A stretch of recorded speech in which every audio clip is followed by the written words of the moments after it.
What is up, RotoGrinders? Not 2 hours, an hour and 45 minutes of nonstop NBA DFS conversation starts right now. Kind of a baby slate, more or less on DK, a 4-gamer. DK is not making you stay up late tonight if you're on the East Coast, but FanDuel is including Phoenix and the Golden State Warriors, 10 o'clock on the East Coast. And then, these new 11 o'clock East Coast games, the OKC Thunder taking on the LA Clippers. Clippers in the back half of a back-to-back, as well as Milwaukee. In part, that's one reason why I imagine we're getting no Kawhi. Kawhi is ruled out on the back half of a back-to-back. Those are the only teams in the back half. There's 2 teams. There's 4 teams on the front end. Golden State, New Orleans, OKC, Philadelphia. It seemed like we're going to lose Zion for one of these 2 games. We're going to lose him for at least a week or so, it seems. He's out for a bit, so man, I can't even tell you how many times I updated my my expert rankings today. As far as we give, for premium, we give our favorite, 6 positions, 6 players at each position on DK, and top 8 on FanDuel 8 because there's more games. But yeah, just the news was not stopping today, Chop. As far as players in, players out. We were talking a little bit of pre-show about your Cowboys, just as a state of the NFL. But yeah, as far as the slate. Players, LaMelo, we got LaMelo out, which is a big deal. So basically every single team, it seems like, is hindered in some way. Not every team, but a lot of them. Zion, which is a big deal, of course. Keeping an eye on Golden State. I guess Golden State, they might do some stuff. Jimmy Butler's officially questionable. That's FanDuel only. This is the front half of a back-to-back. They're in the midst of a lot of games and not that many days. Al Horford ruled out, probably going to play tomorrow, I presume. That's how that's going to work. But yeah, kind of an exhausting day with players in, players out. We're waiting for Jakob Poeltl. He's questionable. Officially, Antetokounmpo is probable Giannis, but we've seen it before where he's probable the back half of a back-to-back, and all of a sudden he's not. But we're going to assume, and it's the first game. The first game is Milwaukee at Toronto, 7:30 start. That's why we're on a little bit later today. 7:30 starts. Giannis is officially probable on the back half of a back-to-back, as well as travel. Chop, it's Television Tuesday as well. We'll give the first clue here momentarily. Get excited. What's up, Chopper? How are things? Good, team. Just chilling. Tuesday. Don't have the double duty today. No football tonight, so I don't have the double duty after this. So I like it. Nice little get some NBA in, make some lineups, and sit down and watch them, and don't have to fire up another show. But should be fun, man. You got your choice here tonight of, do you want to stay up late? If you like staying up late and watching a little basketball, boy, you play on FanDuel and get the full buffet of everything. That's going to go till like way past midnight. But and then if you want to turn in early, DraftKings did you a favor here. DraftKings is going to like a quick little 1 hour, basically sprint slate. 1 hour. Yeah, that's it. Boom, bing, bong. You're out of there. You get to win some money, and so I like it, man. I like the options. I like having the options. We got the Peacock doubleheader. First game of the Peacock doubleheader is Orlando and Atlanta. And the back half, these Peacock doubleheaders have 11 o'clock. 11 o'clock East Coast starts. OKC and the Clippers. Yeah. I'll be up for sure. I guess I was kind of sort of spared. I didn't have to watch because, YouTube is not letting me watch. I can't watch ESPN stuff. And from the looks of it, that Dallas-Arizona game was kind of uneventful. I didn't watch the game last night. Depends on what you mean by eventful, Dean.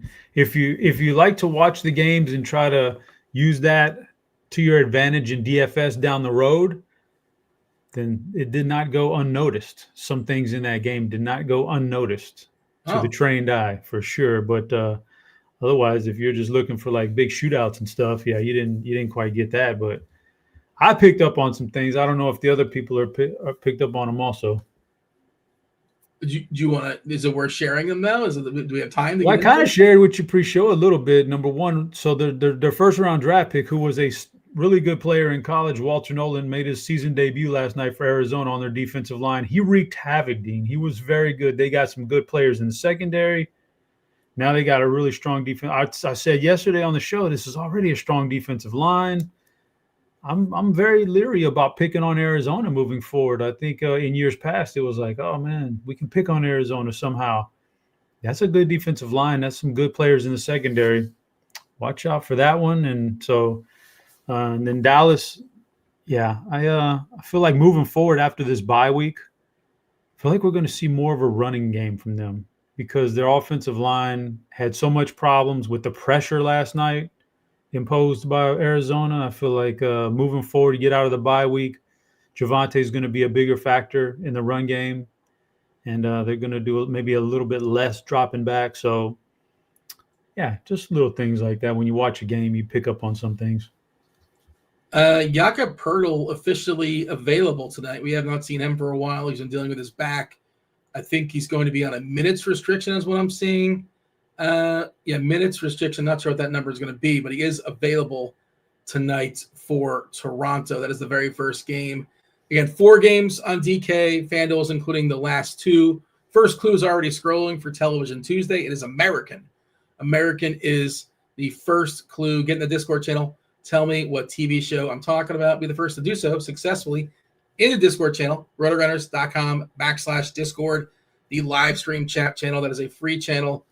And you get yourself a week free of RotoGrinders Premium, football, baseball, basketball, hockey, NBA, college basketball, PGA, college football, everything but NASCAR. NASCAR is a la carte doing its own thing, but everything else, all the bells, all the whistles, SimLabs, Optimizer, Lineup HQ, articles, too much stuff to mention. Get yourself a week free. Let me know what television show I'm talking about in the Discord channel. Okay.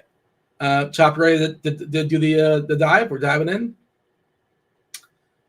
It is the Bucks. The Bucks on the back half of a back-to-back on the road. 237.5 is the total. Toronto is a 3-point favorite with that in mind. Again, Giannis is officially probable. I'm assuming he's playing unless otherwise noted, but it wouldn't shock me. It wouldn't shock me if we get rug pulled here. But we should know. We should know because it's the first game. Otherwise, nothing else new. KPJ, Kevin Porter Jr., he is still out for the Bucks. Nothing really of note for Toronto. Toronto, the healthiest team on the slate, probably one of the healthiest teams. Jakob Poeltl upgraded to available, limited minutes. Everybody else, nobody else relevant is out. We have the salary, Chop. We can do it if we want to. There are enough cheap pieces to get Giannis if you want to get Giannis. How much do you want to get Giannis? Let me see here. I'm going to take a guess for you real quick, Dean. Just totally going crazy here. But I know I'm probably way off base, but it is not Felicity. I wouldn't have guessed that's even like in your wheelhouse. Were you a Felicity guy back in the day? There's a specific reason why I chose that. Okay. Chose that one, but I guess I'm on the wrong path. It's okay. I like her new show on Diplomat on Netflix. Okay, that was one I was thinking about too. Oh, is that what you're thinking of? No, I was thinking of both of them, like because of the actress. Yeah. Oh, she was on The Americans too. Yeah, The Americans. So I was thinking. I wouldn't just flat out. Yeah, but yeah, that wouldn't be the first clue. No, The American. I could see you dropping a clue like American, and then later coming back and going American, The Americans. Yeah. Who was in it? Kerry Russell. What did Kerry Russell? Okay, I'm wrong. No big deal. That's how we do this game. We move. We drop clues. We go on. All right. Can I spit up on? Yeah, Giannis is good. I mean, he's a great player. But it's a big price tag, and it's a weak defense. It's a back-to-back. There's things here, man. I really don't think the back-to-back for Giannis is a big deal because if they really wanted to if he was really suffering from anything, they wouldn't even play him. If he's active and gonna play, he's gonna crush. So I'm not really worried about that. But it's a weak defense. It's Giannis. I don't know, man. If that's where you want to spend your money. I guess after we go through the slate here and we start looking at superstars, we can circle back and I'll tell you my interest level in him. But he's always on the radar. Ryan Rollins is on the radar. He's been good. The price tag's climbing. Miles Turner's cheap enough. He stinks, but man, when a guy's price gets so low at a certain point, you kind of think something's got to give. Something's got to give. I know, right? Like, what's going on? Well, I don't know what happened. Maybe there's something we don't know about, but I don't know. You can go that route for Toronto. Scotty Barnes is in play here. Emmanuel Quickly's in play. Not really getting myself to a bunch of this game at all, but there's some fair plays here, and They're okay. They don't jump off the chart. Brandon Ingram is borderline for me. Borderline, keep him in my pool or not, I don't know, but he's borderline. So, but a lot of these guys are, except for Giannis. He's the one star in this game. This is unlike last night. This is definitely a game where I would not besmirch anybody who said I'm going to fade the first game and sit back and just wait. Yeah, I mean, well, in DK, it's 25% of the slate, right? It still stinks. It's also worth mentioning, like, again, Giannis raw points on DK. He's projected to score 11 more points than the next guy. As far as raw points, on FanDuel, you're adding in SGA, who also is not projected to score. He's about 12 points behind Giannis as well. So Giannis on both slates is projected to score double-digit more fantasy points, raw points than the next guy. Revenge game for Gary Trent. We're seeing Giannis at 37% ownership on DK. Toronto, it's just like somebody's going to probably be pretty good amongst Ingram and Barrett and Quickly. I don't feel like I have a read on who it absolutely is. Scotty Barnes as well, but you got to pay for these guys. Pirtle being back, you're still not going to play Pirtle. Obviously now you're not going to consider guys like, even if you were ever considering, Colin Murray, Boyle, stuff like that. Mamukashvili, those guys kind of go by the wayside. Anything else of note here as far as Milwaukee? I think the second best, you mentioned Rollins, yeah. And Turner's got a good price, but he hasn't quite done it this year. His usage has gone down. The minutes haven't really been pumped up. It is the third game in 4 nights and a back-to-back and travel, so it's like the worst possible spot to be on for Milwaukee. So I'm a little bit cautious. We saw Giannis play 32 last night, and that's been the recent number his last 2 games since missing a game with a knee. But he gets the job done in 32 sometimes. So, I'm kind of back and forth on it, but I'm certainly open to playing Giannis. Okay. Anything else that we should acknowledge here? Move it on. Should we scoot along? I'm in the Discord channel, and some people are throwing out some guesses. It's not the Greatest American Hero or American Gladiators or The Wire. It's not 300, which is a movie. It's a callback to yesterday's show, or the Andy Griffith Show, Happy Days, Pimp My Ride. It's not Pimp My Ride, which, by the way, I think it was all faked. I don't remember that show, Pimp My Ride. Like, apparently the cars are all junk. Yeah, like if you ever, yeah. I mean, you're not gonna believe it. Like a reality show was like fraudulent. I did the deep dive on that one day, and apparently, like, a lot of it was just fake, and the cars weren't like, they made some cool things, but they weren't actually functionable. But yeah, give that one a Google. All right. You ever what's that the 70s show? Who was not Ashton Kutcher, but the other guy that was really funny, had an accent. Bez. Yeah, but what's his real name? Wilmer Vladimera. Wilmer something. Remember, he had that show. It was right around the Pimp My Ride show. He had the Yo Mama show or something where they would just crack jokes on Yo Mama. Yep. You don't remember that? I don't remember that. Well, there was a different slam kind of show on MTV that was like Cat Williams is on it. What? Like he was like, I don't think he was a host. I think he was like a guest on it. TJ is saying Yo Mama. He's saying you're right. I don't remember Yo Mama starring Wilmer Valderrama, but okay. Yeah, there it is.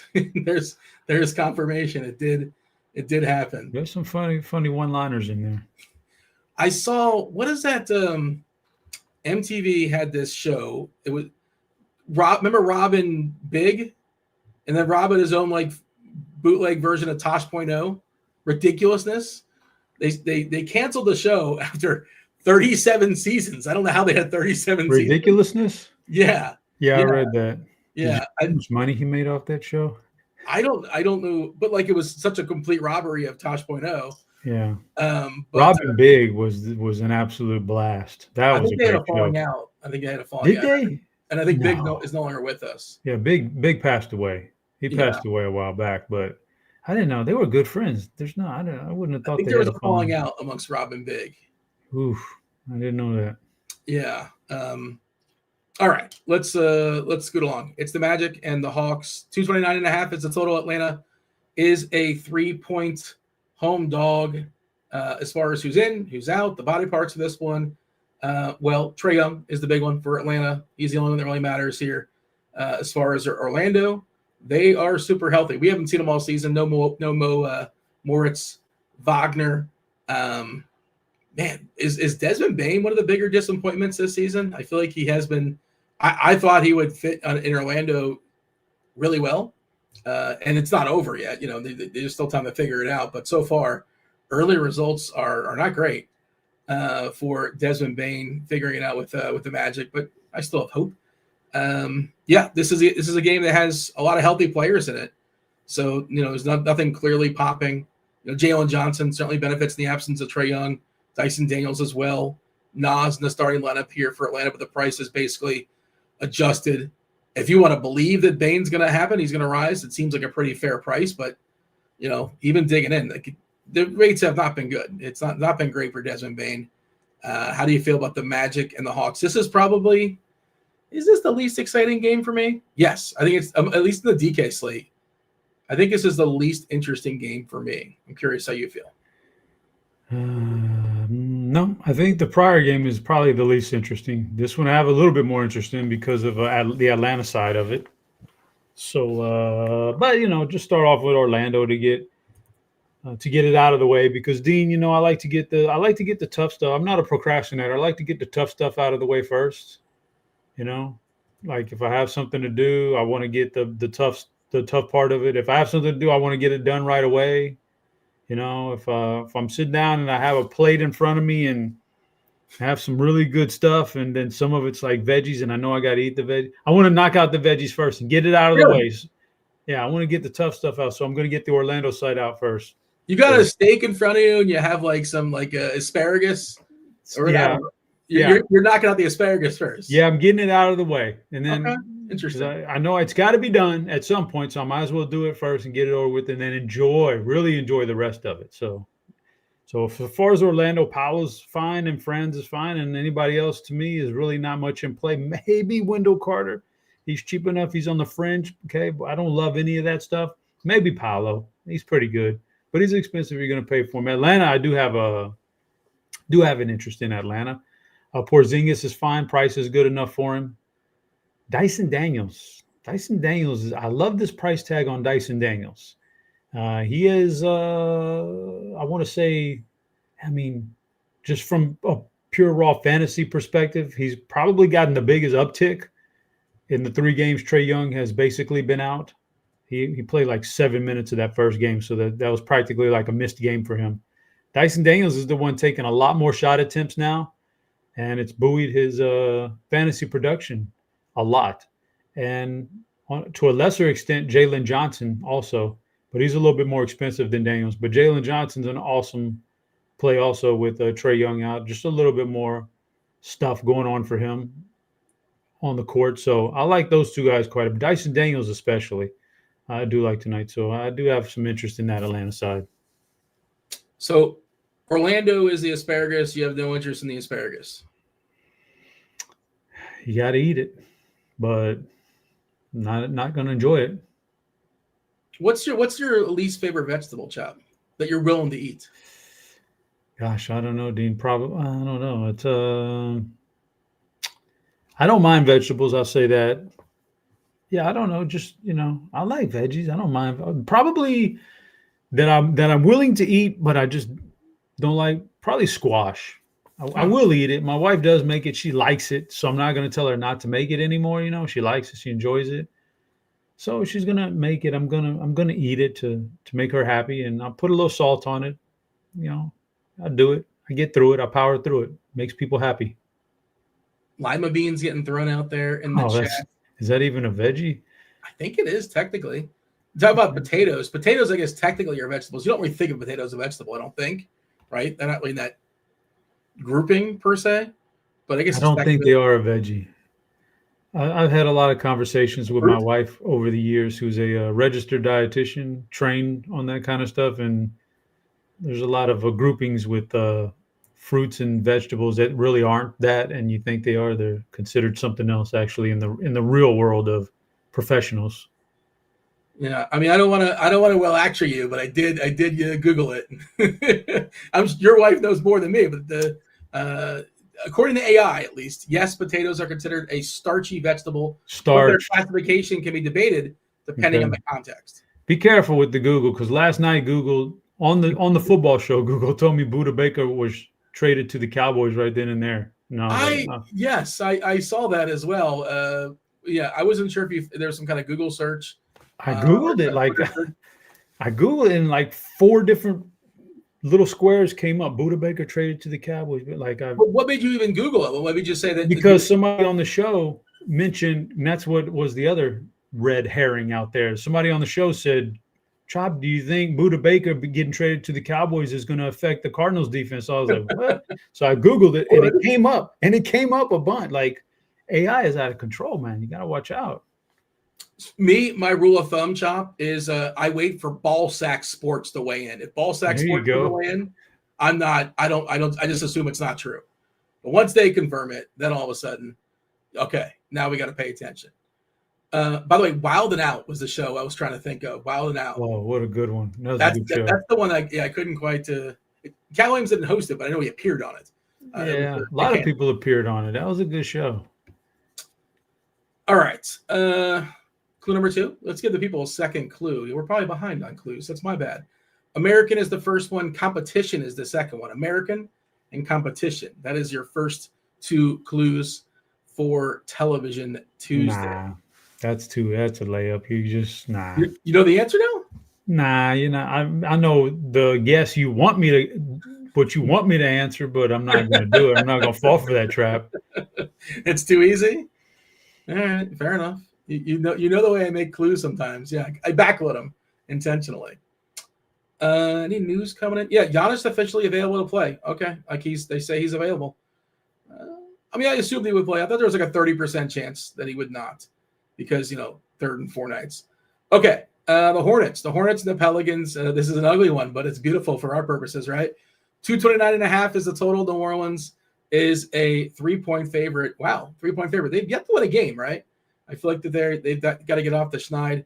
Their coach is probably almost definitely the most likely candidate to be the first coach fired in the association. Okay, yeah, who's in, who's out? The 2 big boys. No LaMelo for the Hornets, as well as no Zion. Additionally, in this game, as far as who's in and who's out, Brandon Miller out for Charlotte. Anybody else that's of note for Charlotte? Not really. Yeah, LaMelo and Brandon Miller. We're expecting Sexton, James, Knipple, Bridges, and the Ryan Cockbrenner to draw the start. Who's been good for fantasy purposes. And even behind him, Diabate. Both those guys are pretty decent fantasy. Cockdean. Come on, man. Oh, I'm sorry. I did not mean to do that. Cockbrenner. Ryan Cockbrenner. Okay. I don't know why. Yeah. New Orleans. Yes, we have the absence of Zion and Yves Missi, which means we're projecting Kevon Looney in the year 2025 to draw a start. Their big free agent acquisition, Kevon Looney, to start alongside Jeremiah Fears, Trey Murphy, Herb, 3-and-D, Herb Jones, and Sadiq Bey.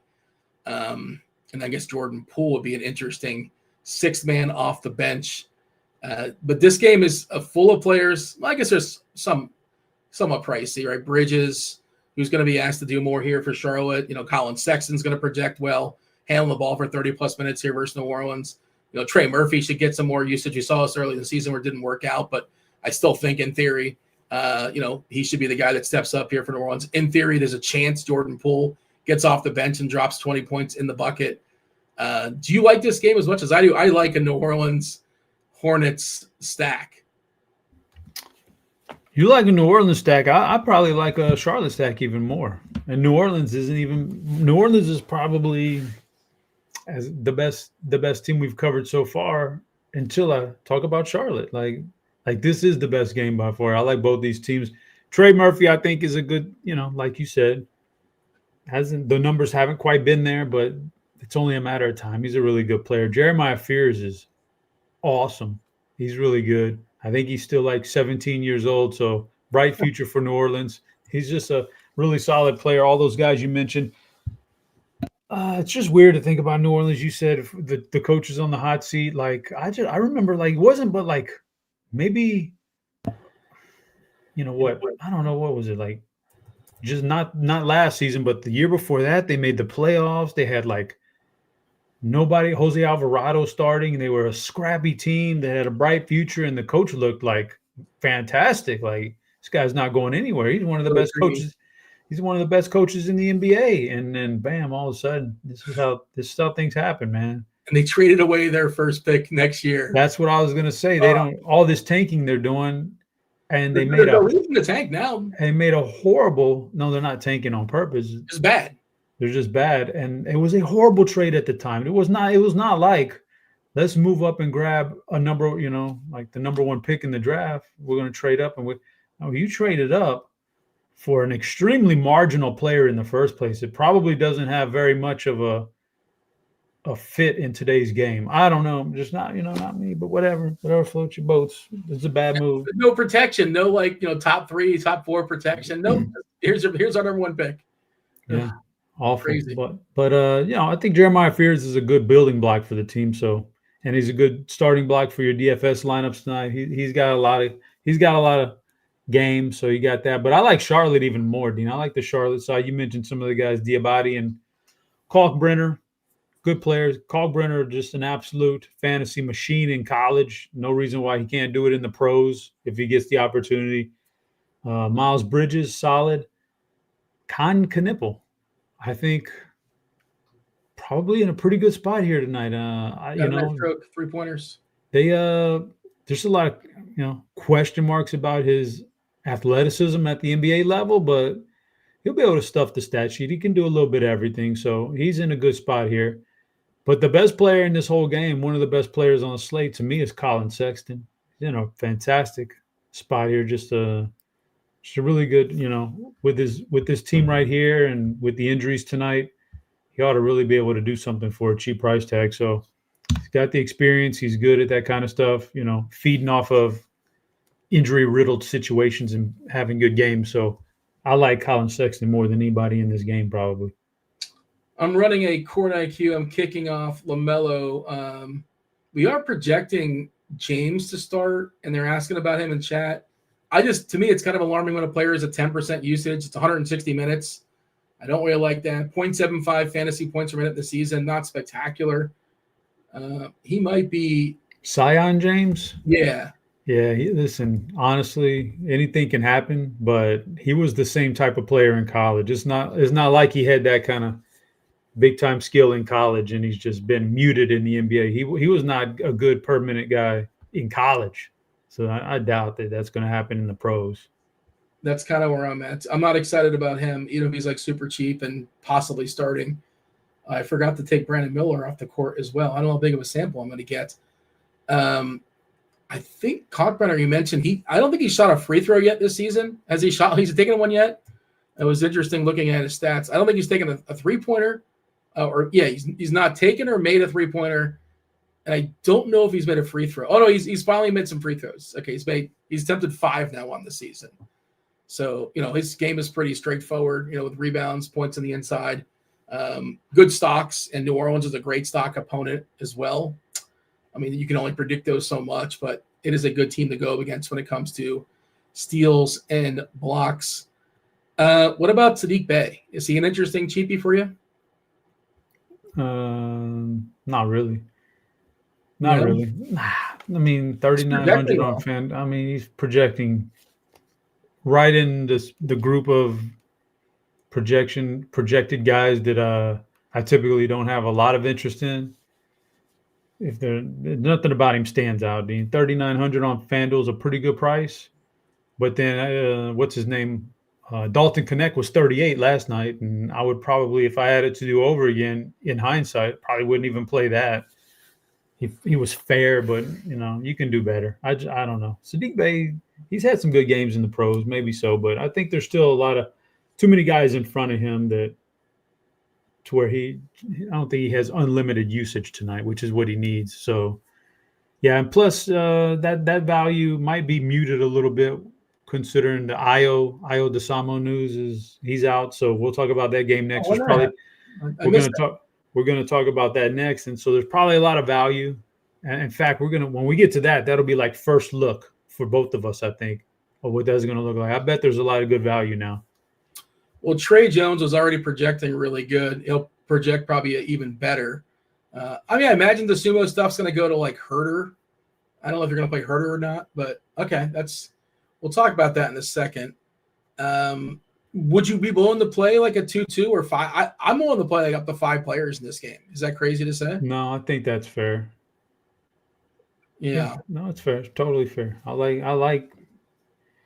There's like 6 guys from Charlotte. I could play some combination of them in two or three of them on a lineup for sure. Amongst the 6 guys, all have some sort of upside attached to them. I should have mentioned as far as Bay, by the way, on FanDuel he's 3.9, which is certainly better than 4-1's 5 on DK, but 5 on DK, but even cheaper on FanDuel. So I think he's pretty interesting over there. I don't have a ton of confidence in him having like a ceiling game, but I think he's certainly interesting to have in the mix. Fears, by the way, you're right, just turned 19.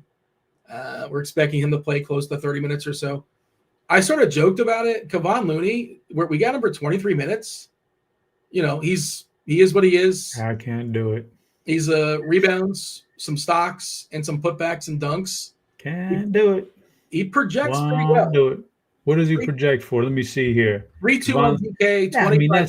That's Kevon Looney. See, the thing about projection, this, Dean, but maybe some people out there might not know it as they listen. Yeah. You look at that projection, and that's all fine and dandy. But some guys like Kevon Looney, they might be projected for 26 FanDuel points or whatever it is. And your ceiling on a guy like that might be 28 FanDuel 30. points. Yeah, it might be 29 FanDuel points. Whereas you get a guy on the opposite end, I'm just trying to pull one out. Okay, just total example. No, that's not even a good one.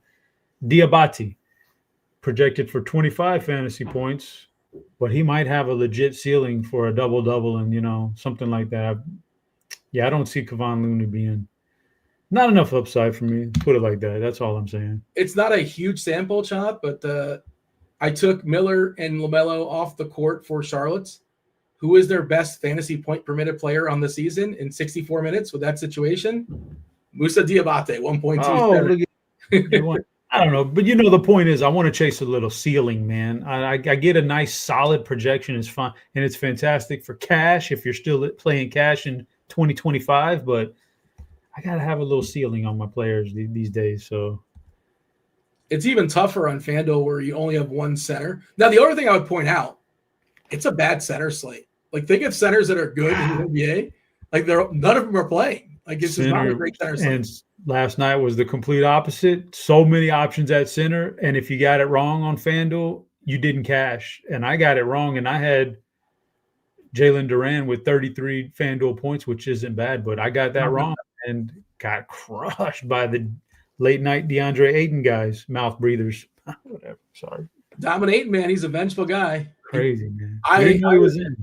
I was victory lapping it yesterday, Chop. I felt great about my Portland -3. I got in a second after the news dropped, and I could have bought out and like made the 100%, not a certain percent profit, taken some profit and just moved along. I'm like, nah, the Blazers are going to beat the Lakers. What are we doing here? And of course, it never. The closing line value. Is that Sklansky bucks in poker terms? CLV. CLV is the new overlay from back in the day when they say, "Oh, well, this is going to overlay and like 200 people aren't even going to, it's break free." No, it doesn't matter. You still got to cash. You still got to win. You still got to get up in the money line, man. So CLV been the downfall of many of people, Dean. Third clue has just been dropped. We have American, competition, and dirty. Chop, you did guess Top Chef for clue number 2. It is not Top Chef. Survivor has been guessed. Jeopardy. I don't know what Forged in Fire is, but it's not that. Or The Price is Right. Or America's Got Talent. Singled Out. People are thinking of MTV TV shows now. Dancing with the Stars. Some more guesses coming on through. Get yourself a week free of RG Premium. Give me your favorite player before I move along. your favorite player on Charlotte and the favorite player on New Orleans. I think Jordan Poole is an interesting flyer. I'll just kind of throw that one out there as well, because they need some offense, and he's a willing shooter. And on the right night, right? I'm not sure if tonight's the right night, but he can drop 25, 20 points, in the bucket and give you some other stuff too. Not a lot, but some other stuff. What's the question again? Favorite player on both teams before I move along, Charlotte. Jeremiah Fears and Colin Sexton. Run them back at each other. Okay. 2 guards going at each other. It's perfect. About 20 minutes or so, we have Crunch Time coming in. Crunch Time taking you guys all up to 7:30 on the East Coast. Chief meteorologist Kevin Roth holding it down.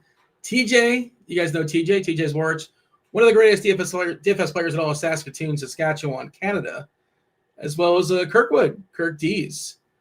I guess I was going to say Kid Yahoo, but I don't know if he's still Kid Yahoo. I think he might have just renounced his throne. I'm not sure if he's still dominating over there. Wow. Because I don't know if of course he's dominating. I just saw a big screenshot last weekend. Oh, is he? Okay. He said the other day he wasn't playing. Maybe it's football he's still playing, but yeah, he's still playing some football. The Yahoo basketball streets are just they're dried up. Yeah, it's like the Sahara over there. That's what I'm told.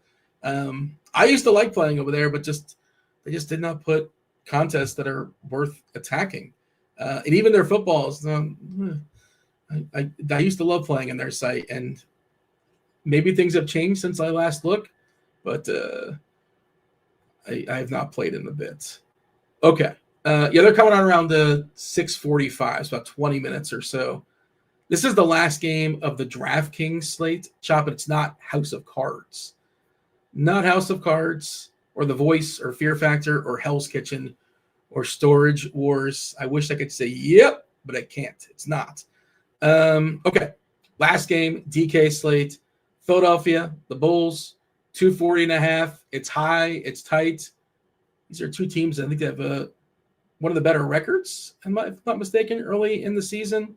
I'm pulling up the standings now. I think they're both near the top. Yeah, Philadelphia and Chicago, the only teams with just one loss in the Eastern Conference. They're both 5-1. Something's got to give tonight. Who's in? Who's out? Well, Embiid's expected to play. 25 minutes is the projection. That seems to be where he's at right now these days. Otherwise, Paul George is still out. But Jared McCain making his season debut is the expectation here. He had that thumb. Dasumu, you just told me he's officially ruled out. In addition to Kobe White, he's yet to play this season. Zach Collins still out for the Bulls. Who do we have projected? Well, I guess Dasumu would come off the bench anyway. So, did we get an update? Yeah, we got. We're just throwing in DeLon Terry, maybe joining the rotation. Of course, you're not playing him, but I do see our projection team did update it. Hit the old refresh on the lineup HQ. How do you see the Bulls and the Sixers? Yeah, it's an interesting game. There's a chance this one gets really good. Really good right here. Philly, they want to push a little pace with that young backcourt. Of course, Embiid anchors them down a little bit, but man, when he's not on the court, they can really play fast, and they're good. Maxey and Edgecombe. Maxey's a little bit expensive, but I think he's fine. Edgecombe's a little bit cheaper. Maybe a little bit of that DFS shine has worn off after the first couple of games, but he's still pretty good. Kelly Oubre is good, so they've got some good. Embiid is only 8,100 on FanDuel, but he's, God, I don't know, man. We know the minutes are going to be limited, and he's a center only, and I don't know. So I'm probably not on that route today, but McCain I wouldn't touch coming back from an injury and being the first game and all that stuff. But there's the backcourt, Edgecombe and Maxey and Oubre on the wing. I think those are your plays over there. Chicago's super interesting. They were already interesting. So before the Desamonu, I already like Josh Giddey, like one of the best players on the slate, period. And Vooch is a very good player. And Trey Jones was already okay. Trey Jones gets the biggest benefit, I think, now that Ayo's out. So Trey Jones jumps up to me as a core play. If I was writing the article there on RG, he'd be a core play now. Damn, Dean, don't be putting that stereo on me, Dean. I hear it in the background. What did I do? I don't know. I heard my echo in the background. Somebody echoed me in. I just turned my mic back on. I was off. Yeah, you went off. Okay, that's what did it. I didn't know you could hear that. My apologies. Yeah, it's okay. It's okay. Yeah. So Trey Jones is also Kevin Herter, maybe not. I'm probably not going that route. I want a little bit more upside, but yeah, Giddy, awesome. Vooch, awesome. Trey Jones, incredible. It's a really good game now.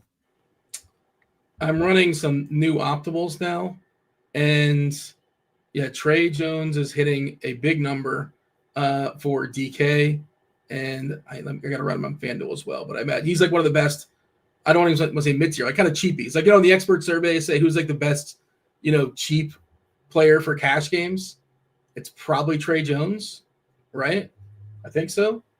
Maybe Jeremiah Fears, but I think it's Trey Jones. Now I think it's probably Trey Jones. Philly's not a particularly good defense. They're going to give up points. Their defensive efficiency is middle of the pack, and they're gonna play a little fast. So it's a pretty good matchup for guards. How many overtime games have the 76ers played this season? It's got to be at least one, right? So I'm looking at minutes per game, right? And I know, do you know who's leading the league in minutes per game this season? I'm leading the witness here. Maxey? Yeah. Do you know how many? You want to take a guess how many minutes he's playing per game? 42. 42.5. Huh. Interesting. 3 of the top 4 league leaders are on the 76ers. Real? So you're telling me Nick Nurse is the new Tom Thibodeau? 100%. Well, he kind of was Tom Thibodeau. We just didn't really pay attention to him because Tibbs was like the leader of the clubhouse. Maybe he was a disciple. Yeah, maybe he feels like he's on the hot seat. He better come out with a really good seed this year to keep his job. I don't know. He kind of is in the hot seat. It's fair if he feels that seat being hot. Second leader for the season, VJ Edgecombe, 39 minutes per game, and Kelly Oubre, 38 minutes. In the middle of that, by the way, Luka, if you're curious. Luka and Reeves. So, Sixers and Lakers. Rookie coming off of only 1 year in college. Yep. Yeah, that's probably a recipe for disaster to play this guy that many minutes. He won't last until the All-Star break. All-Star break, Edgecombe's legs will be cooked. Let me drop the fourth clue because I realize that we're a little bit behind on clues. Bowl is the fourth clue. It's Maxey's birthday. It's Maxey's birthday, by the way. That is what producer Steve is showing us. He's nicknamed the franchise? Did you know? No, that's not true. It can't be true. Somebody's already nicknamed the franchise. Somebody's already nicknamed the franchise, man. I don't think he's who calls him the franchise? Does anybody call Never heard that. Never heard that one. That's quite disrespectful. It's disrespectful to Steve Francis? Yes. That's his name. It's like, VJ Edgecombe, your new nickname is The Answer. Well, the other thing is, like, Steve Francis never really was the franchise. Like, he never had it. He had a moment. He was good, Dean. He was. They never went anywhere with Steve Francis. Stevie Francis as the guy. Doesn't matter. That doesn't matter, man. How many? This is your team, but did like a 3 or 4 year run? Maybe I'm misremembering. You have to understand, he didn't start off in Houston either. Where did he start? Canada. He was drafted by Vancouver, wasn't he? Oh, okay. Yeah, that sounds right. But it's like saying, I don't know, Charles Barkley sucked because. Well, no, you can't. You're comparing Steve Francis to Charles Barkley? No, but just because the guy didn't win a championship doesn't mean he sucked. He was, I could tell you this. I could promise you, I know one guy he played with. Probably know a couple guys, but can you even name a guy he played with? Robert Horry? No, that was after Robert Horry came along around 92. Francis was long gone by then. That was Kenny Smith's team by then. No, like he played with, I think the best player Francis played with there for a while in Houston was Katino Mobley. Like he didn't have a teammate, so like no T. Your teammates matter in basketball. I don't know if you knew that, but sure. you gotta have some. But they called him the franchise. Like that's because of the name Francis. Like I understand. You just can't take it. You just can't be Maxey and take.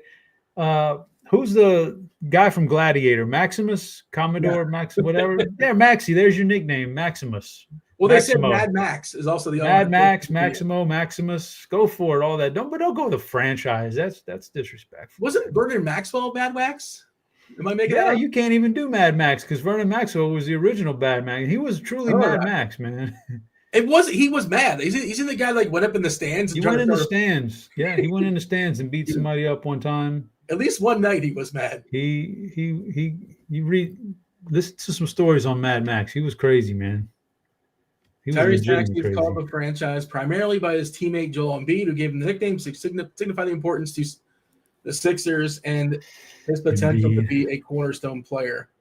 Okay, so like Embiid is the one who gave it to him, apparently. Okay, we're off the rails here. Did we clean up Philadelphia and Chicago? My apologies if I don't remember. We talked a lot about this game, I know. We liked a lot of the pieces. Mac, I was making the point that we might get 40 minutes out of Tyrese Maxey, and he's not projecting incredibly.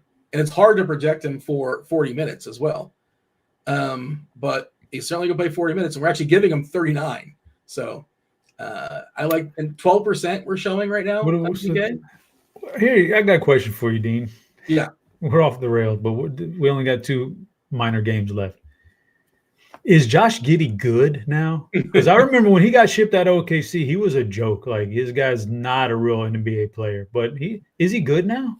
He is a good stat compiler. We know that for sure. He's an amazing stat compiler. I don't know if he's somebody that significantly helps you win. I don't know if he helps you lose. I don't know. I'm not the guy to ask, honestly. I can watch him play, and you see him, he does things. He's involved in a lot of stuff. OKC, a really, really smart organization, and he just didn't fit their club. You didn't really need him. It was unnecessary. So they shipped him out, and the trade was amazing. Like getting Caruso, who's just so awesome for what he does and so perfect for OKC. So I understand why they did it. I mean, even if Giddey was good, and even they knew Giddey was good, he can't do the stuff that Caruso can do. Like Caruso guards Jokic if needed. It's just insane. I don't know. I don't think he's I don't think he's bad, but if he's your number one, like if your number one is Josh Giddey, man, he's not. You're not going anywhere. Yeah, that's not your number one. But I mean, there is room in the NBA for a 6'7" pure point guard, can handle the ball kind of guy. So, yeah, I don't know. I think he might not be bad. Who knows? And he's still like 23. He's still not that old. Like there's a chance he can take another step, right? I think he's pretty young. Let's not talk about age and young with Giddey. He's 23. Let's just move on. 23. He just turned 23 in October. There's 2 more games on FanDuel. Again, they're going to go around the horn on FanDuel, position by position, and knock all that out. But I should mention, Chop, you're still playing along, by the way. He did get a winner, according to producer Steve. We got a winner in chat for today's Television Tuesday. A week free for RG Premium to D Pike. Shout out to D Pike. We'll give some clarity to that. The 5th clue, by the way, is fantasy. Fantasy is the 5th clue. So it's American, competition, dirty, bowl, and fantasy. These games only on FanDuel. Phoenix, Golden State. 232.5 is the total. Golden State is a 10-point favorite. A little bit dicey with Golden State because this is the front end of a back-to-back. They've already rested Al Horford. They're laying the groundwork for Jimmy Butler to get rested, if not tonight, tomorrow night probably. He's currently questionable. It feels like a spot where, they're in the midst of, God, is it like 5-8 or 6-9, something like that? And it's the front end. So my spidey sense is tingling that something's, maybe not tonight, but you got to figure one of these two. They're laying the groundwork for Jimmy to sit. Horford out. He'll presumably play tomorrow night, which would make sense if Jimmy plays tonight and sits tomorrow. Melton out for the Warriors as well. Phoenix, we're still seeing Brooks and Jalen Green out. Ryan Dunn is available with his knee. How do we feel about the Warriors and the Suns? FanDuel only. FanDuel only. Not much interest in the Suns. For the Warriors, I mean, it's a moving piece here with Jimmy Butler, but assuming Jimmy's in, Steph Curry's a great price on FanDuel and always has GPP upside, winning upside. Kuminga's probably the best per point per dollar player at only 6,100 on FanDuel. In probably of these 2 games that we're going to talk about, Kuminga's way up there. You can always play Draymond and get your 28 FanDuel points or something like that. Not a ton of upside these days. just a lot hinges on Butler. If Butler's out, then we can move up several guys from this Golden State team. If Butler's in, it's going to cap some of those guys, but still Curry and Kuminga jump out to me as really good values. I'm just checking out the ownership stuff as far as our projections for this game on FanDuel, and we are showing Butler at 35%. Again, he very well could play. Probably does. I'm not sure. But there is a Q tag there. Be aware, do not go to bed. It's a late game. It's not as late as OKC and the Clippers. We'll talk about that game in a second.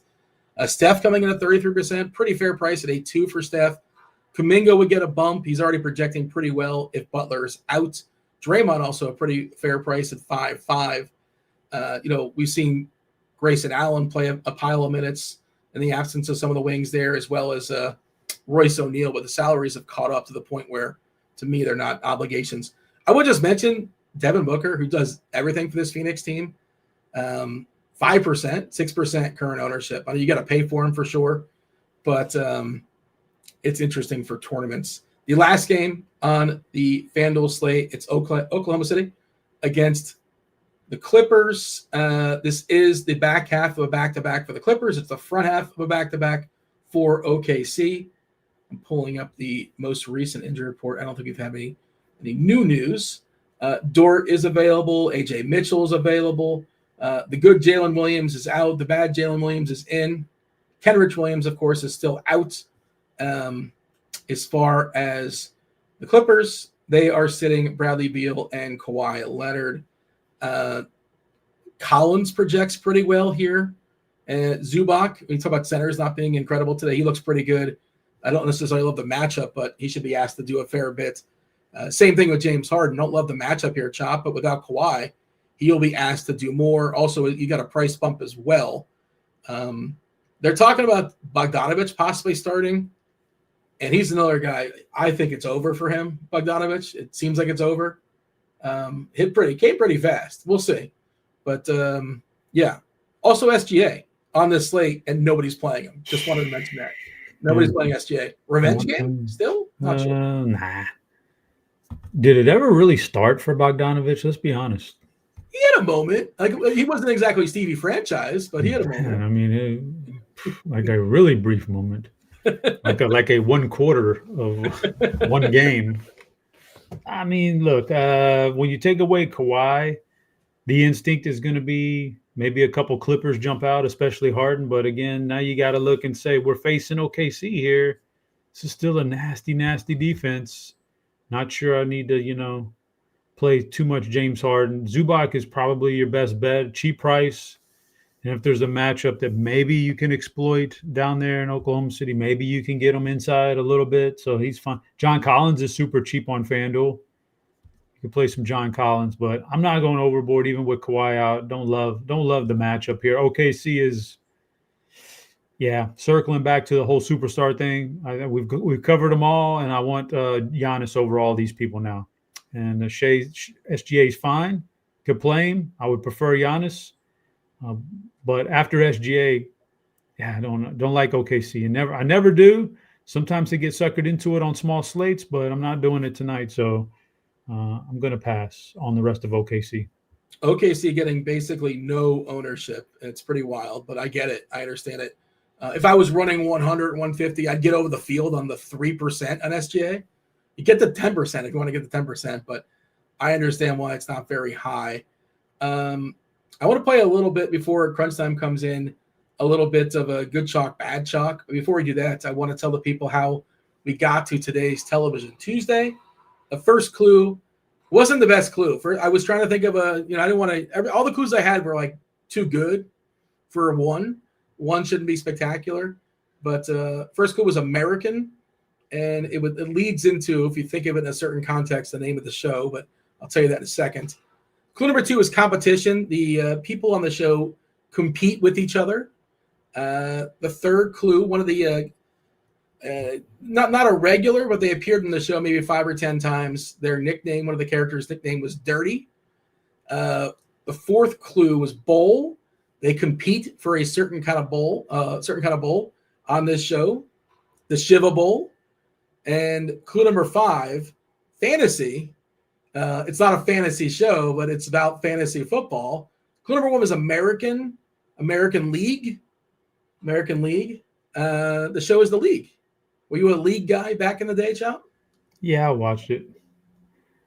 Yeah. It was not bad. Yeah. It was okay. It was all right. It was good. It was solid. Yeah. I watched every episode, but it had its moments. It had its time. Just want to name a couple plays before we get to crunch time.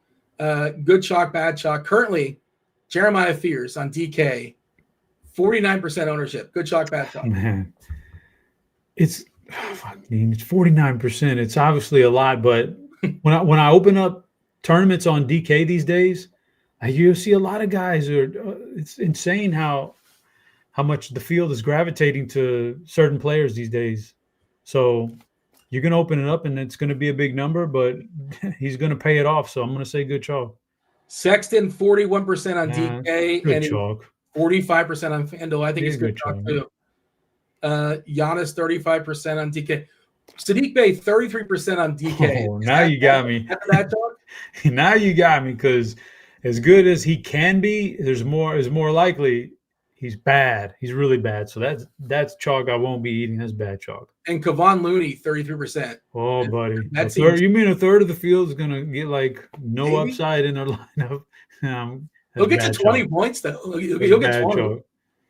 That ain't winning you much. By the way, Dirty was for Dirty Randy, the character played by Seth Rogen, if you recall. Ooh, Seth Rogen. Yeah. All right. Crunch time is here. Before we do that, just give me this one, Chop. Breaking the slate. Plums, what do you got? Who's breaking the slate tonight? Oh, man. I tell you what, I've had my eye on some people, but then the IU DeSamo news came in, so I'm going to switch it to Trey Jones, a slate breaker. Trey Jones is going to crush this matchup. All right, and that is another play I think is maybe we haven't updated the chalk or not the chalk. I thought he was coming in a lot more popular. We'll have crunch time talk about it. Let's do it. Let's bring in crunch time. It's Kirkwood, Kirkdiese, TJ Zwarych, one of the greatest DFS players in all of Saskatoon, Saskatchewan, Canada, and Kevin Roth. Kevin Roth holding it down. Crunch time right now.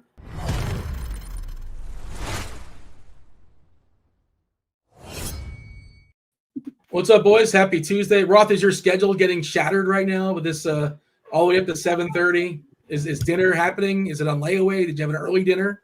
The odds of kids interrupting this show with screams is high on this, but we'll see what we can do. They don't know it's a 7:30 start. They think you're about done. That's right. Yeah. And they usually come in right at the end of the show. So yeah. We'll see how that goes. The over-under is like 6:53 or something like that when they jump in. All right. Chop, got anything else with the boys here before we yield to crunch time?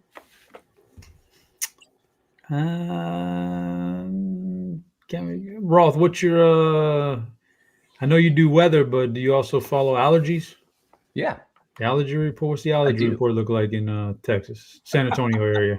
See, the issue is we got these northerly winds coming in on these fronts, and it blows in the cedar from the hill country. Man, I hate the cedar. Yeah, that's what's getting you. And the ragweed doesn't end until you get a freeze. So cedar and ragweed, my man. I've seen the cedar. One year, I remember specifically, the cedar got knocked out like a month early because of a freeze. So that we can always root for that, right? Yeah, that's the end of allergy season. Okay, so cedar kicks off big time in the middle of December. What if we're in early January? It's only like a couple weeks old, and then we get a freeze. Is that too early of a freeze? Will it rebirth and come back, or how does that work? No, I think you're good. I think we're good. Although, to be honest, I'm much more of a meteorologist than an allergist. So you're good. You're good. Yeah. I was one guy. Cedar takes. There used to be a really good allergist on Twitter, like Paul Ratner or something. I forget what his name was. He's a San Antonio guy. He had a mustache. Great out. Like he could give you all. And he passed away, and nobody stepped up. Nobody stepped up, man. So now we're like holding our. What's looking at the crazy allergy reports then nobody's accurate with it anymore. Your Kalkner? Is that the guy's name? Yeah, we're holding our Kalkbrenners. He's playing center for Charlotte tonight, actually. All right. That was Chop. I was Dean. Crunch time is now. Roth, take it away. Good stuff, as always. Welcome to it, ladies and gents. You know the drill. You're not here for allergy reports or weather reports. You're here to win some money and hopefully We've got two of the sharpest minds in the industry helping you do exactly that. TJ Zwarych in the house. What up, TJ? Not too much. Ready to break this slate down. Fun little small 4-game slate on DraftKings, bit bigger on FanDuel, and yeah, just kind of hanging out. Not much going on. Okay, very good. It is a condensed slate, but there's a lot of injury news. I feel like there's a lot of stuff you can do with it. So kind of a fun slate as far as 4-gamers go. I think Kirkdiese in the house. He can tell us what he thinks.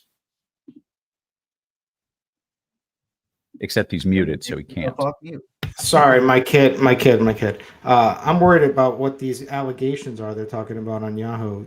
Steve said I colluded or something, which is J3 was saying you got banned on Yahoo. I'm not banned on Yahoo. Are you kidding me? They just don't have tournaments anymore. The they don't money sucks right now. Yeah, it's okay for football, NFL. It's horrendous for NBA. It's a problem. Yeah, it's just not worth it, especially when you got the kid going right now, and then and it's like it's not worth it to me. Yeah. Right. Right well, now. what we're trying to do is win a little FanDuel, a little DK, take down a tournament. I am planning a pool party, and I don't think I should be planning a pool party tonight. Is that bad that I'm playing Jordan Poole and that I actually think he's going to save my lineup and be my hero? I think he's going to ruin other people's lineups. He's going to take all the shots away from some of the other chalk. Yeah. And he's still going to miss the shots. That's what I was like, this guy might get up 20 shots and put up 10 threes, but yeah, he'll probably miss them all. Anyways, I have one thing to say. When you said pool party, so what we were talking barbecues yesterday, right? Mm-hmm. And grills. And so I urban dictionary what it was. Were you talking about grills and then meat on the barbecue? Or am I totally wrong? Because what were you talking about? You got to tell me. You don't know what it means to be invited to the barbecue? All right, just say it. It means you have black friends. It means you're cool with the community. It means you're in. Why would you say? Why would they say that like that? I don't know, Kirk. I didn't make it up. I have plenty of black friends, and I don't know that. Then you're invited to the barbecue. That's what that means. Or maybe you're not, and that's why you don't know. Okay, yeah. On Urban Legend, it said that it's meat on your mouth, and it's somebody else's meat, and I was like, oh my! All right, so I thought it was a whole different thing that was going on. So, but in the private chat yesterday, I was like, FYI, this is what that means. You didn't click that? You didn't read that? I didn't see. In our chat. Okay, private. I have it on comments, so I can read the comments. I don't ever. There's another tab for the private chat where we can. Yeah, I know. I never look at it because no one ever uses it much. So I never look. All right. All right. Yeah, it's actually invited to the cookout. It's invited to the cookout, not the barbecue, but same deal. Anyways, now that we've gotten that out of the way, I tried to do it off air, but it happened on air. Let's get into the slate. J3 says, to be fair, there are very few cookouts happening in Boston. That's not true. It depends which area you go to. I'm going to put you on probation for a minute, and we're just going to talk to TJ, and we're going to get into the slate. TJ, what do we got going on? FanDuel, what's happening, man? A whole lot. We got Zion Williamson out for this one, out at least a week. Trae Young out at least a month. LaMelo Ball out for this one. Kawhi Leonard resting. Dylan Brooks is out. Jalen Green's still out. Yves Missi is out. Paul George is out. Bradley Beal is out. Ayo Dosunmu is out. Al Horford's resting. AJ Mitchell is still questionable for this one for OKC. Jimmy Butler is still questionable. We got guys on guys who are out. So it's a small slate, but there is still a lot of value on this one. And outside of that, nothing like egregious that's kind of there. Like we have basically value on almost every team. Like there's injuries on almost every team. It's kind of spread out throughout this whole group. And so, lots of good plays around the board, not confined to one game necessarily. Yeah. Okay. Very good. Well, let's dive into it position by position. Kirk's trying to do damage control in the chat. I don't think the you heard helped. No, I was trying. You heard? I was trying to play to the. Oh God. Kirk, take me to point guard on FanDuel, please. All right, on FanDuel. Okay, so we've got some pretty good chalky plays. We have, first of all, Jeremiah Fears, the 7th pick. Is he a shooting guard or is he? Hold on. He is point on FanDuel. All right, Jeremiah Fears, point on FanDuel. Got it up now. 4,900. Phenomenal play. Seventh overall pick. Kid's a scorer. Zion's out. They need it. It's not much to say there. His role's been awesome, even with Zion. And the worry I have is that this whole Jordan Poole thing. So if Jordan Poole starts, I'm a little worried about Jeremiah Fears chalk because I worry about the amount of usage and shots. But if they may do Bay starting. So if he starts, then I'm fine because he's a low usage guy. So keep an eye on that for when that lineup comes in. But he's a good player. Should be a good play regardless. But just a little fair. Josh Giddey is the man right now. He's had insane use, 27.5% usage on the season. Minutes in the last 2 games are up. He's not injured. He's not dealing with any sort of injury. He's fully healthy right now. And coming off of a triple-double, loading up the stat sheet in a decent game environment. Orlando's a much better matchup or Philadelphia is a much better matchup, than people think.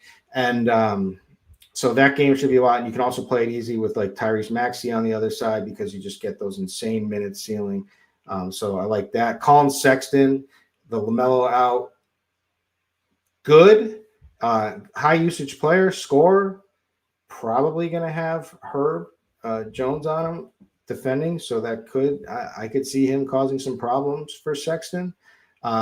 So my favorite play on the Hornets is Miles Bridges, but Sexton does rate out as a good play, but just a little bit of a wart there. FanDuel has the 2 late games going, so you could play a little bit of SGA revenge if you want, because you can make it happen with all the chalk against the Clippers without Kawhi. Steph Curry is in a phenomenal play against Phoenix, whose defense is just horrendous, and they play decently fast. So there's that. Then there's Dyson Daniels, and I'll leave TJ to give his thoughts with you on Jordan Poole. Yeah. Okay. TJ, you can start there or you can work your way into the pool party. What do you got at point guard? From a cash game perspective, like for guards as a whole, you basically just play these 4 guys at the top of the list that we see. Colin Sexton, Trey Jones, Josh Giddey, Jeremiah Fears. Those are the 4 guys you play at point guard and shooting guard from a cash game perspective. Easy peasy done deal. In terms of some tournament pivots, this is where I feel like we'll talk about Poole. I like him a lot more on FanDuel, where he's only 5,600, than on DraftKings, where he's priced up a little bit. He's all the way up at 64 on DraftKings. Much more of a fan of him getting to him here on FanDuel. I'm personally I'm playing a cash game on DraftKings and then a 150 max as well. I am getting to some of him in my tournaments, but not like a big main target for me today. I do really like Devin Booker over here on FanDuel, $9,400. That game's not available on DraftKings. But I think he is a really strong play today as kind of a tournament pivot off of some of the other expensive guys like a Josh Giddey. James Harden is in a great spot without Kawhi Leonard. Tyrese Maxey is in a really nice matchup today against Chicago, and he's just been smashing this year. Yeah. Dean brought it up on the last show. He's averaging 42.5 minutes this year. He's just been not coming off the court and scoring a ton of fantasy points. Usage and then is massive. Yeah. Like we'll get to the expensive spend ups when we talk about Giannis. Like Giannis is 12-2 on FanDuel. SGA is 11-4.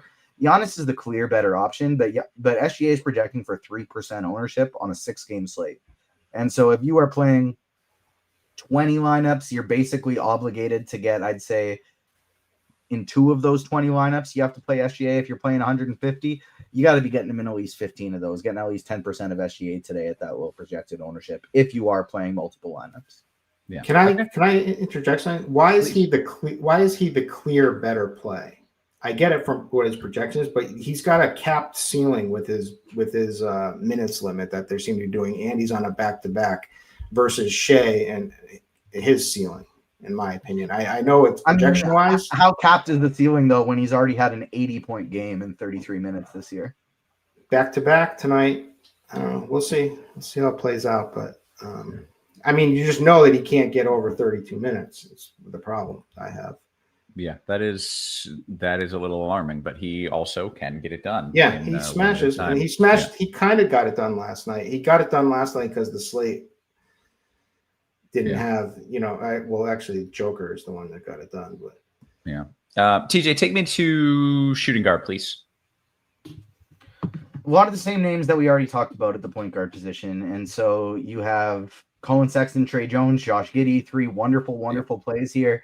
2 other guys you're probably still also getting to in cash games, but at the small forward position and not the shooting guard position. Con Knuppel and Trey Murphy. Trey Murphy without Zion Williamson tonight, only 6,900. This is a really, really great spot for him. I do prefer getting to him at the small forward as opposed to the shooting guard. But other than that, he is a really great play. Kirkwood talked about Dyson Daniels, who I didn't mention, but especially on FanDuel, I like him where you get more points for steals. And then I don't think anybody's going to really get to Ryan Rollins at $6,700, but I do think he's a pretty good tournament play. He's just been absolutely cooking for Milwaukee so far this year. Yeah. Okay. By the way, I had no idea Knuppel's first name was Con, and I'm very intrigued. I need to research. I've never heard that name in my life, so we're gonna dig into the etymology on that one. Kirkwood, shooting guard. What do you got? I just want to share something. Chop told me his name was Nipple, and that's how you to pronounce it. So I guess TJ probably had the right one. I'm glad I didn't say that myself. Yeah, but good job. Giddey again at shooting guard. Trey Murphy, Love, Trey Jones, Colin Sexton, and Dyson Daniels. These are all the plays. I think you can lean into some of these Toronto guys like RJ Barrett or Emmanuel Quickly. I think they're all pretty decent plays, and I'm Quickly's been bad recently, but I'm not too worried about it. I know, he just had a couple of off games. This is a matchup that he could take advantage of. So I do like that. And someone that's I think getting forgotten, kind of on the later if this Golden State game, if Jimmy Butler's out, that would he's questionable. That would really affect their defense to an extent, and Devin Booker, I think, could probably go off and would be a nice late night hammer with maybe Steph Curry or whoever you want to play on Golden State. So I like that. Yeah. Okay. That brings us to small forward. What are you doing there? Miles Bridges. We saw in games without LaMelo Ball last year, this guy will just take massive usage, and I think he'll have. I wonder who's going to guard him. It's probably Trey Murphy, I would think. I'm not quite sure, but we'll see how that all shakes out. But it'll be Herb Jones. I think Herb Jones, he usually takes the guards. So there isn't really one though to worry about. I think he usually just takes the best player though, doesn't he? Depends. Well, we'll see. I don't think he's going to take Miles Bridges. But we'll see. He usually goes right for the cards. So that's the way I'm thinking, but you may be right. But we'll see what happens. Anyways, I think Bridges will smash tonight, and especially if he doesn't have Herb on him. Kuminga will get a boost with Jimmy Butler out. Kuminga's already a really strong play as it is. Herb Jones is a good play just because all these New Orleans Pelicans guys are in play. And then Franz Wagner was looking like a better play earlier in the day just because of his value. So I think that he'll be a lower owned here coming in, and he's got plenty of upside. I think that Atlanta game could be good too. We do like the players on the Atlanta side, but I think these Orlando guys are going to go overlooked. And it's not a huge slate, so I like that. And then Jalen Johnson with Trey out, I like definitely. Yeah. Okay. TJ, your thoughts on small forward, please. Yeah, not much to add. Kirkwood kind of nailed it already. And so Jimmy Butler is great, but then I would say if Jimmy Butler is out, Kuminga gets a big bump, just like you mentioned. Trey Murphy is my favorite guy here. I think Knuppel's the best salary saving option. If Butler plays and choosing between Bridges and Butler, I think I give the edge to Bridges just a little bit, but I really like the Jalen Johnson pivot call. And Herb, the guy we were talking about on defense, Herb Jones, is only 4,400 on FanDuel, and where those defensive stats are worth a little bit more. So I do think he's viable. And Matas Buzelis, a guy that I like playing as well. He's taking a bit of a step forward this year, playing a few more minutes. It's been inconsistent from a production standpoint, but I do think this is a guy that we're going to be able to get some big scores from this year. Yeah, love that. Let's go to power forward. By the way, Alex says TJ Money is absolutely laser focused. I'm writing every single thought from my guy. You're locked in, TJ. Let's do it. Ready to roll. Power forward, a lot of the same names for spend ups. Jimmy Butler, Miles Bridges, Jalen Johnson. Same thing. I prefer Miles Bridges over Butler just by a little bit. And then Jalen Johnson, I think, is my favorite pivot off of that group. I don't think it's crazy to play $6,500 Kristaps Porzingis. Like, I think Porzingis is actually in play. He's been slightly edging up with minutes recently. Got up to 27 in his last game, 40 fantasy points in those 27 minutes. At only 6,500. Like, that's a nice cheap price tag. I think he's got the ceiling. If he happens to hit 30 minutes in one of these games, or he's priced that way, then bonus. That's how you win a GPP. Outside of those guys, Sadiq Bey, great salary saver at only 3,900. He's going to be super chalky, but that's great value. And that's kind of the whole position for me. Okay. Oh, and then Derek Queen. Derek Queen is a large field play, $3,700 as well. I think he's viable. Yeah, like he should be getting minutes, but then sometimes he doesn't, and I'm very confused by the whole scenario. But what is his minutes projection tonight? 17. Yeah. Okay. Yeah, you're hoping he cracks 20 to play him in a tournament. That's why it's right. It's probably not a single entry thing. It's definitely not a cash game thing, but more of like a large field shot you can take for a salary saver. Gotcha. Okay. Kirk, your thoughts on power forward, please. Yep. I'll piggyback on the Porzingis. I definitely think he's in play on FanDuel, especially with the defensive stats. And Orlando is the second worst team for opponent points in the paint. So he does like to light it up from outside, but he can score in the paint too. Big fellow like him. So I like that. I love Kuminga, as I've mentioned before. I love Miles Bridges. John Collins with Kawhi and Beal out. Should see he's only 4,800. I think he's a smash tonight. So I like that. And then from maybe I would, like I said, I kind of think these Toronto guys will go overlooked. So Scotty Barnes I like, and Franz Wagner again. Yeah. All right. Go to center. All right. Center's got an interesting decision. So I think Vooch is one of the best plays on FanDuel for 7,800. I think this is a good matchup for him against Philly and Embiid with not in huge minutes. People forget that Vooch was drafted by the Sixers originally. He's just cheap. Him and Giddey are both really strong plays. So like that. Kevon Looney is the guy. He's so cheap that he's not going to kill you, I don't think. But there's definitely worry that he's not going to bring you the gold either, and on a really important position on FanDuel where the blocks and steals really add up. And yes, he could get some blocks and stuff, but he's slow. He's kind of an anchor, and he never really has really high minutes. I get it. He's a strong play because they don't have much for in the paint there, but I could see him just kind of being completely mediocre tonight.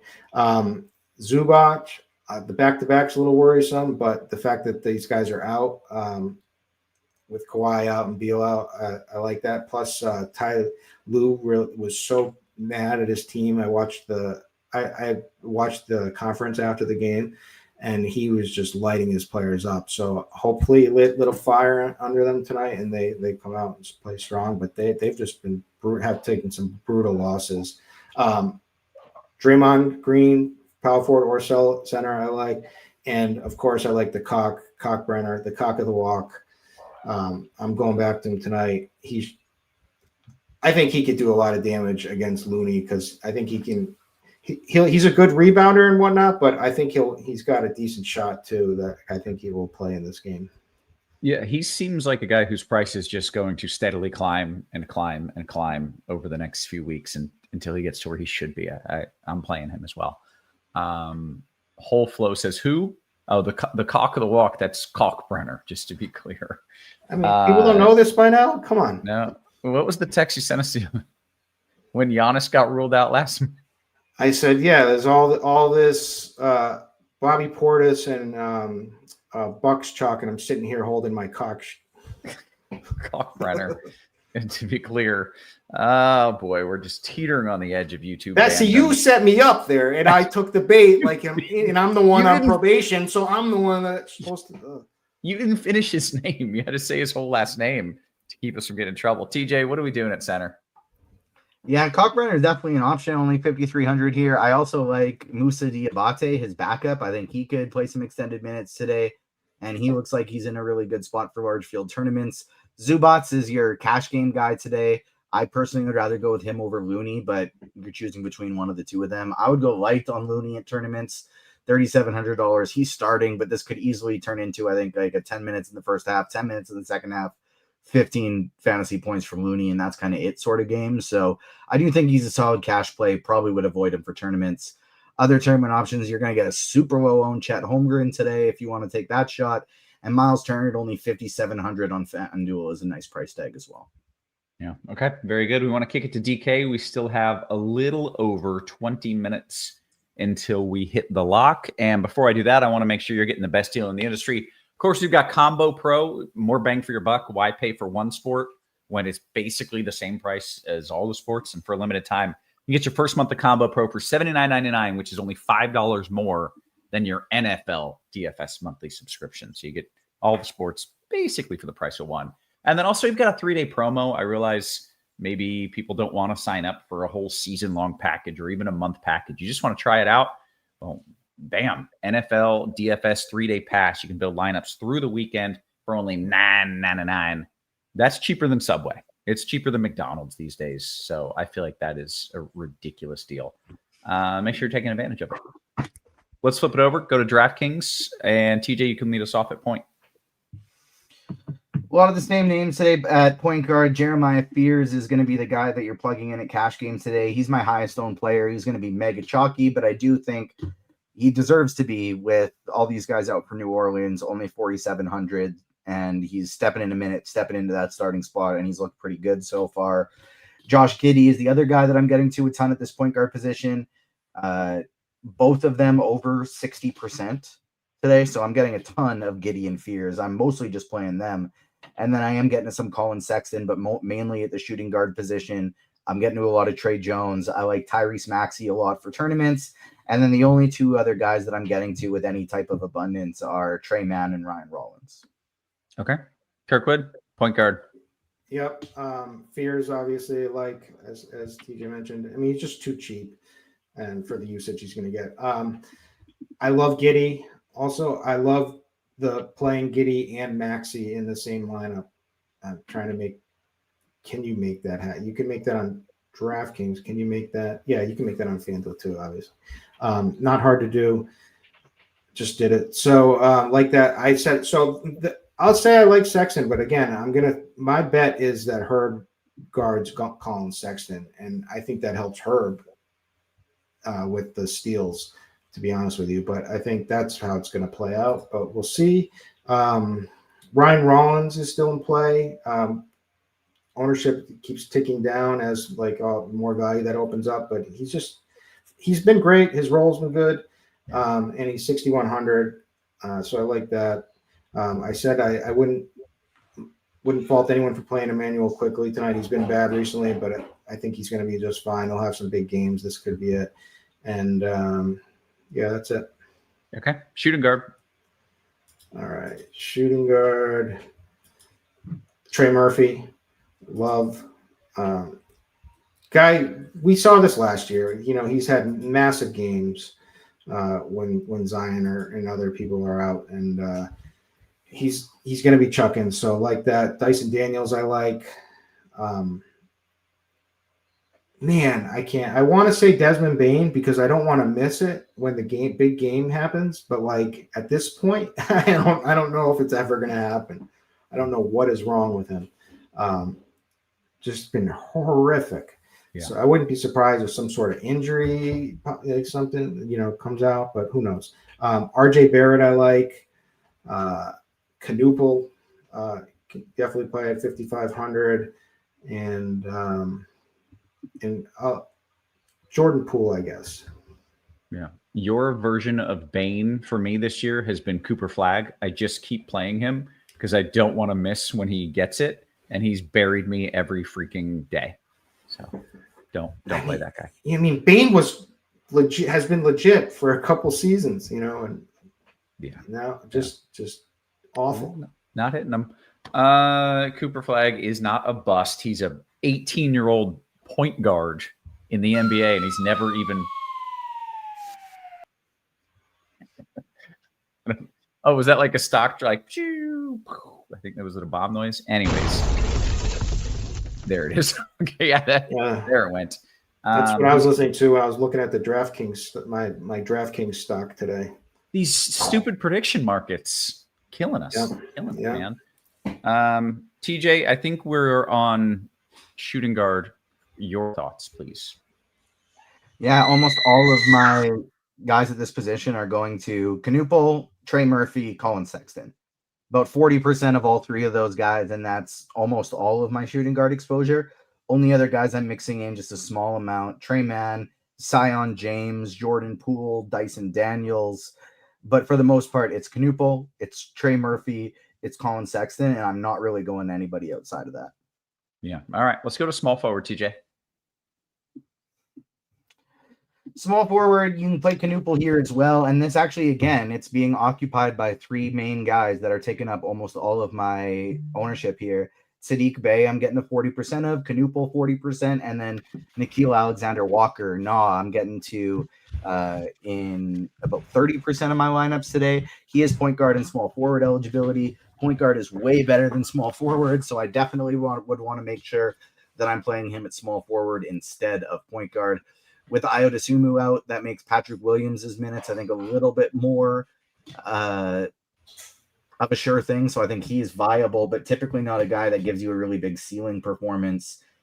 I like Kelly Oubre today. He's been really, really good this year. I have a little bit of Herb Jones, a little bit of Franz Wagner, a little bit of Brandon Ingram, but it's mostly Sadiq Bey, Con Knuple, and Nickeil Alexander-Walker. Okay, very good. Kirkwood, your thoughts as small forward, please.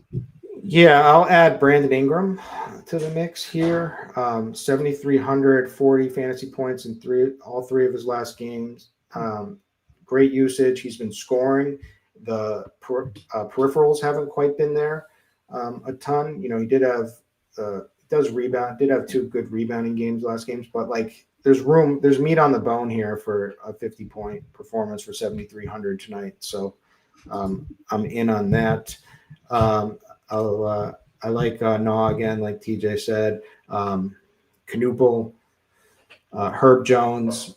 I think Herb Jones is an awesome player, period. I know that he has some offensive game in him, and he breaks it out on occasions. And it's on occasions like this when these other guys aren't playing and they need to do it. So, Herb against Charlotte and with a bunch of people out, with Sexton, I think he can get a lot of steals in this game. So I think a big game could happen for him here. And he's pretty good at running the floor and getting out in transition. So I like that. Other than that, I don't really like anybody, to be honest with you. Franz Wagner, if I didn't say him already, but yeah. Okay, let's go to power forward. All right. Power forward, Miles Bridges, for sure. One of the best plays on the slate. Giannis, obviously. I'm a little worried about his ceiling on this slate, but as TJ said, he does project well. He can get it done in 32 minutes. Toronto is not a bad matchup by any means, so sure. Scotty Barnes, I think, is in play. Jalen Johnson with Trey out is going to be needed for everything in this game, so like that. Sadiq Bey is fine if he starts. It's a guy who I could see him hitting a bunch of threes, and he will shoot them and whatnot, and I think get some defensive stats. So I think for 4,100, it's just hard. Just such a good game environment, too, with New Orleans against Charlotte, and they're both missing a bunch of players. This game just could go berserk. So, I can't really do Derek Queen, but I get it. But that's it. Yeah. TJ, your thoughts there at the 4, please. I'm playing Giannis in about 2/3 of my lineups today, just jamming him in as much as I possibly can. We got enough value that it's easy enough to do today. And so I'm jamming in Giannis personally, and then Sadiq Bey is my next highest owned guy. I'm still playing a lot of Derek Queen just because we're getting really high projected ownership for Kevon Looney. And if we're getting Looney chalk, then I kind of want to go with the guy who's going to be backing him up and probably playing around the same amount of minutes. So Derek Queen is the guy that I'm getting to a ton of here. And then a lot of the same guys I mentioned on FanDuel is just like mixing them in. But no, I'll be under the weight on all of them considering I'm doubled the field on Giannis. And that's Paolo Banchero, Scotty Barnes, Jalen Johnson, Matas Buzelis. Yeah. Okay. Let's go to the center spot. TJ already got a question from Olu. Your favorite center under 6K. But just talk to me about your favorite centers in general first. Great day to punt center because there's not a whole lot to spend up on. And so Kalkbrenner is going to be the cash game option today. He is probably, as well as Kevon Looney. It was Kalkbrenner until Looney popped up. But I think Kalkbrenner is still going to end up as like a double center option in a lot of cash game lineups today. Both he and Looney are fine. I prefer Kalkbrenner over Looney for tournaments just because of Looney's. I don't think he's going to have a very high ceiling. And so as pivots off of Looney, I do like Moussa Diabate. I do like Jalen Smith today. I think both of them are very strong options. I'm getting to both Jalen Smith. I'm getting to more Derek Queen, Moussa Diabate, and Jalen Smith than I am Kevon Looney. If I am spending up at this position, it's going to be for Nikola Vucevic. I think he is the best spend-up option there today, but I will be underweight. And then two guys who are on minute limits, but I think you can play them in tournaments, and that's Joel Embiid and Kristaps Porzingis. Okay, very good. Kirkwood, your thoughts at center? What's the Zinger price here? It's a 6'8". Tiny bit higher, 6'8". But still. Could be good. Yeah. All right. Anyways, your thoughts at center? We're also teetering on Joel Embiid. So 25 minutes is what he got in his last game. There was a report that he's going to say mid-20s minutes again. Mm-hmm. If it starts ticking up to like 27, 28 minutes, like he could be a smash against Chicago. So I don't mind that at all, especially on a night like TJ saying when Kevon Looney is going to be chalk. And yes, I think Kevon Looney is going to be fine, but not sure what the upside is. Again, I like Vooch a lot on the other side of this game. So 7,900 is a good price. So I think Vooch has a big game in this one. So he's probably my favorite of all. And again, you can do the cock of the walk, Kalkbrenner, Kalk. Good job. Just needed to address that. And then that's it. People are going to play Jalen Smith. I don't really understand why, but 3,200, I guess maybe he's the pivot off of Looney is that they're thinking, but I'd rather just play neither of them. Yeah. Okay. Very good, guys. We have about 8 minutes until lock. We're going to take some questions. If we run out of questions, then we're just going to say goodbye and we're going to go make some dinner and, watch some sports. Oh, here you go. It's important. Drive for show, DFS for dough for the Worldwide Technology Championship. Starts in 30 minutes. Be there or be square. That's golf, by the way. If you couldn't figure it out, that's all golf. Driving and putting and such. Let's see if we got some QQs starting in the Discord. DK single entry. TJ, I'm playing 6 players in the Charlotte New Orleans game. Is that too many? TJ, I'm stacking the hell out of this game too. Is that okay? Yeah, no problem with that whatsoever. Yeah. All right. We're just I'll be there hoping for like double, triple overtime with you, Golf Nut 04. D-Rock says Kirkdiese, DKGPP, Jones, Johnson, or Bay and Paolo? Jones, Johnson. Gnaw or Knipple on DK, TJ? Gnaw or Knipple? Sorry. Gnaw. Silk or cotton sheets, TJ? Cotton. Kirk's been sleeping on silk sheets for years now. I did the silk sheets in college thing, trying to be a ladies' man. But I also had the silk pillowcase, and the pillowcase would just slide because there was no friction. So the pillowcase slides off. Out. Yeah. Couldn't stay. Yeah, couldn't stay on your head. Especially on like a memory foam one too. I have. Yeah. Let's try. And you ever have a waterbed? I figured you were a waterbed guy in college. Nah, that was a little before my time. Let's see. FanDuel single entry. Kirkdiese, prioritize Giddey or Vooch if you can only have one. Giddey or Vooch? GPP. Go Vooch. Yeah. Okay. The Schroeder family. TJ, Nah or Oubre? Nah. I'm curious if you have any relation to Dennis Schroeder and if you prefer the pronunciation the way I'm saying it or Schroeder, how the non-sharp say it. So if you're hanging out, Schroeder family, tell me more. Let's see. Any chance for the caulk of the walk play of the day? Kirkdiese, is that your play of the day? No, it was my other day, and he did smash that day. But I think he's I can't call him my play of the day, but I like him. I got to be honest. Okay. We're doing good.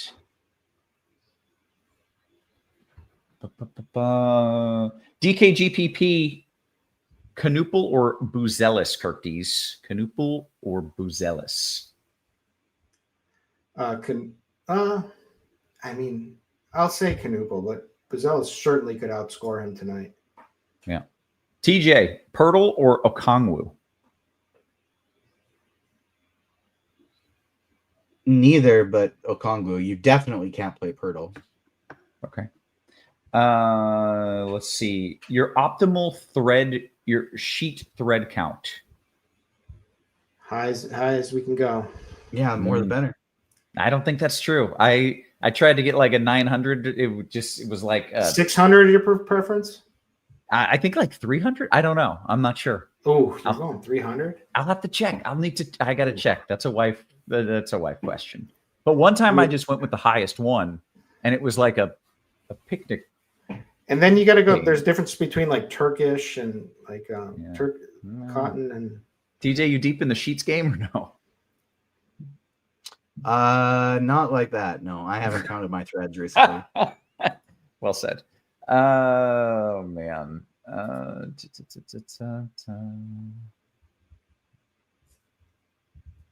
What kind of mattresses we have? You just order it. These days you just get one of those companies that sends it out to you, Like gotta be a king. Gotta be a king though. Well, it's gotta be a king. Gotta be a king size bed. Yeah. Gotta do it. Hey, we've answered all the questions. If you have questions, I guess we could talk dinner. Kirkdiese, you got dinner plans? And do you cook? Of course I cook. I'm a phenomenal cook, actually, and I come from a family of cooks. So I can cook. Could you cook at Bobby's restaurant? No, I could not cook at Bobby's restaurant, but he's got great cooks over there. Not too barbecue friendly in the North End in Bobby's restaurant probably, but probably not. Good food, great food over there. TJ, I mean, he's like in the best. He's like in the best area. Bobby has a phenomenal restaurant, like phenomenal. Like, are we talking about Bobby Gomes? Yeah. And is it a restaurant he likes to go to, or it's his restaurant that he owns? It's his restaurant. It's his mother is a restaurateur here. Like started it. He actually funny story when he won his million.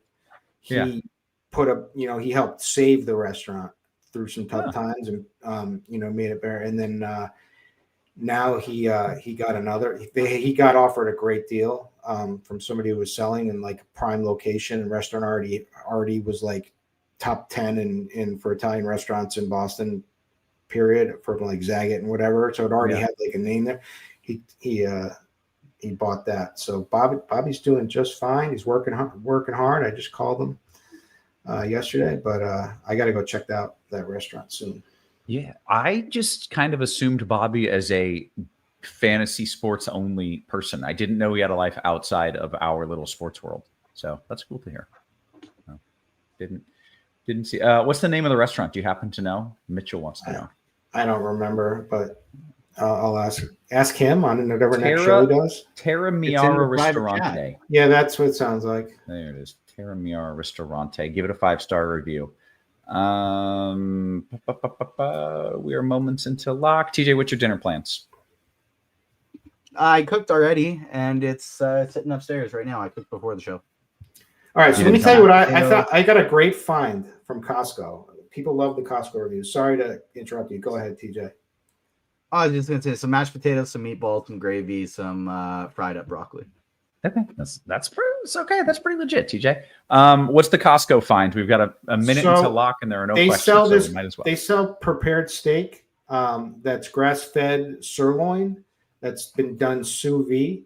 Oh, nice. And it's like $25. You get like 2 steaks. They're already cooked. They're seasoned to like perfection. You just have to warm it. They say they cook it in a pan, frying pan for just like a minute. I just put it in the oven on like 225 just for a little bit, and it's perfect. It's really sous vide really is good so clutch. It really you just get a perfect cook every time, and then you just have to make the sear. Yeah. So my dinner, I'm just going to cook some mushrooms. I have that in to warm up the steak, and I might do a potato. We'll see. Okay. Well, it is pizza night over here, and with the lack of questions and the imminent lock, I think it is time for us to clear on out. Let me double check the Discord. Yeah, we're looking good. Good stuff as always. Best of luck to you for Kirkdiese, for TJ, for our wonderful production crew, always working hard behind the scenes. Guys, we appreciate you. We love you. We will catch you tomorrow. You have been Kirk.